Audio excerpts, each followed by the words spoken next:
Aujourd'hui, les gens passent le temps à dire ah, l'IA est bonne, l'IA n'est pas bonne, l'humain est bête, l'humain est plus intelligent que l'IA, ainsi de suite, ainsi de suite. Donc, il faut d'abord, dans un premier temps, arrêter de voir l'intelligence artificielle comme une alternative à l'intelligence humaine. Parce que quoi qu'on dise, quoi qu'on fasse, l'intelligence artificielle reste un outil au service de l'humain. Et pour ceux qui veulent faire la comparaison, il faut comprendre que l'intelligence artificielle, c'est c'est la matérialisation de l'intelligence humaine. C'est-à-dire que c'est un stade très avancé. L'humain est tellement intelligent qu'il est parvenu à créer une machine qui peut adopter une partie de son intelligence. Je parle d'une partie de son intelligence parce qu'il y a plusieurs types d'intelligence qui sont, par exemple, il y a l'intelligence mathématico-linguistique. C'est cette forme d'intelligence qui est très ventilée dans nos écoles, c'est-à-dire est intelligent, la personne qui est capable de retenir des leçons, de savoir lire, de savoir parler, de savoir interpréter. Ça, c'est le type d'intelligence qui est valorisé dans nos écoles.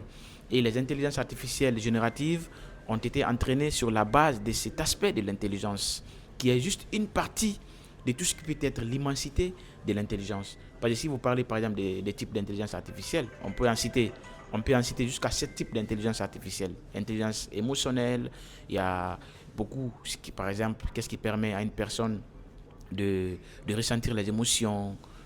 Un bébé, un bébé qui n'a aucun concept, par exemple, du feu, lorsqu'il est assis et il a à ce côté, il y a un feu qui arrive, le bébé peut par exemple sentir qu'il y a du feu. Le bébé peut courir, par exemple. Mais lorsque nous prenons, si c'est par rapport au raisonnement, ainsi de suite, mathématico-linguistique, par exemple, le bébé ne peut pas calculer, le bébé ne peut pas faire, le bébé ne peut pas lire, le bébé ne peut pas parler. Mais quand il y a le feu à côté du bébé, il se rend compte, il peut pleurer, il peut s'éloigner. Mais une machine à côté qui est remplie de toutes les intelligences artificielles, par exemple, peut détecter, mais n'a pas cette intelligence de mouvement, de pouvoir se déplacer. Donc il faut comprendre que la notion de l'IA, c'est un aspect de l'intelligence qui est développé. Ça veut dire que lui-même pris à part, l'IA pris à part, c'est une différence énorme qui va jamais être c'est une différence irréconciliable en quelque sorte. Donc l'humain reste humain, l'intelligence artificielle reste intelligente artificielle. Alors la question maintenant, de quoi se nourrit l'IA pour pouvoir répondre aux questions, aux prompts que vous formulez. Les IA se nourrissent bien sûr des contributions humaines. Pour que l'IA par exemple trouve la réponse à un sujet, il faut que cette réponse soit préalablement traitée par un humain quelque part. Parce que l'IA tire ses réponses des banques d'images, des banques de données. Et ce sont ces données-là qui sont nourries, qui sont alimentées par l'humain. Donc c'est en ce sens que je dis que ce n'est pas une comparaison entre dire, il faut arrêter de dire entre l'IA et l'humain qui est intelligent, mais qu'est-ce que l'IA peut faire pour l'humain. Parce que l'IA est essentiellement conçue pour aider l'humain dans ses tâches qui sont répétitives. Les inconvénients de l'intelligence artificielle. Alors, chaque chose a son avantage et ses inconvénients. En ce sens, dire quels sont les inconvénients de l'intelligence artificielle. Vous savez, l'esprit humain est conçu pour, pour utiliser, pour faire le raccourci. L'esprit humain aime naturellement le raccourci. Donc, c'est l'esprit humain qui permet, c'est l'esprit qui permet à l'humain de créer, de produire. D'abord, que ce soit la création artistique, que ce soit les productions intellectuelles, ainsi de suite, ainsi de suite. Donc, le fait que la possibilité de l'humain, la possibilité créative de l'humain est influencée par son environnement. Vous allez remarquer, par exemple, le cas des artistes, par exemple. Le plus souvent, on dit que cet artiste, son premier album est toujours meilleur par rapport à tous les autres albums. Plus souvent, les premiers albums sont produits dans des contextes qui sont très difficiles, où il y a un total manque, par exemple. L'artiste manque de chaussures, il manque d'habits, il manque d'argent, il manque de dortoirs, il a des difficultés à surmonter. Donc c'est l'ensemble de ces facteurs-là.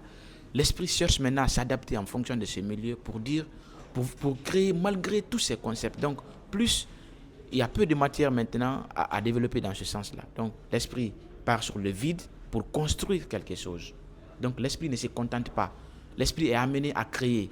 C'est pourquoi, plus souvent, les premiers albums des artistes, c'est très bien. On peut les écouter tant qu'on peut les écouter.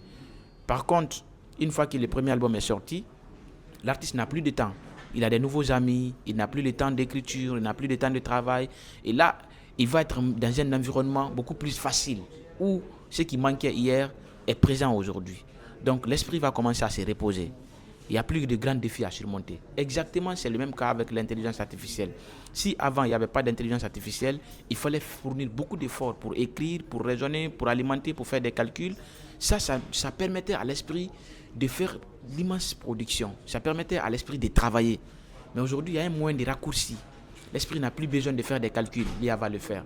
L'esprit n'a plus besoin de raisonner, l'IA va le faire. Ainsi de suite, ainsi de suite. Donc, au fur et à mesure qu'on va continuer à utiliser l'IA, par exemple, même si vous utilisez très bien, en quelque part, il y a un petit raccourci que l'esprit va prendre.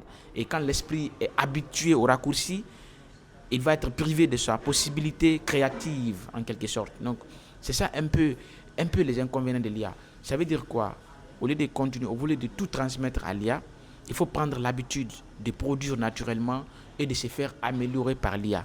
Mais ne partez jamais de zéro à partir avec l'IA. Parce que si vous êtes habitué de ce type d'utilisation avec l'intelligence artificielle, vous allez bloquer les possibilités créatives de votre esprit qui va totalement se contenter de l'intelligence artificielle et la créativité humaine va s'étouffer dans ce sens-là.